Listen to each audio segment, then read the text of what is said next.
Counterturn. Now obviously it's very associated with counter tilt. They can indeed occur together. And counterturn deals with one of the primary two things that we do in the backswing. We turn the shoulders like a lid on a cylinder. The other one is we hinge our wrists. Now I suggest that we turn until we see our nose, but in fact quite early in the backswing we have perhaps contradicting motivations. We want to see the ball, and particularly with the longer clubs with the ball positioned further to the left, that becomes problematic. We also need to get at the ball and hit it with some venom. We're certainly mechanically and emotionally invested in that. And so as we pass the right leg, as we continue to conduct the backswing, there's a tendency for us to turn the body in the other direction. It is one of the more common errors I see on the TV when I watch the great champions. I can usually tell halfway through their backswing if they're going to actually hit a well-struck ball to the left, because they quit turning and worse, counter-turn.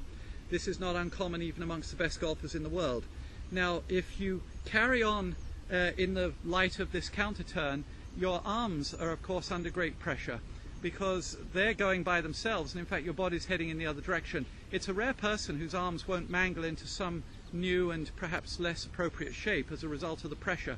Those people who can resist changing their arms will hit a low ball left and perhaps chop under the ball because the downswing is mistimed. It's so very fast, caused by the tension being released as you come down. Those people who mangle into other shapes of course have many other problems which we'll deal with in other videos. Now if indeed you have counter-turned, you'll then be tempted to stop the ball from going left by guiding the club through the ball, and at that point we introduce other variants that are inconvenient. So turn until you see your nose, and think about starting that as you pass your right leg. If we think about it right at the beginning, we tend to run out of enthusiasm too early.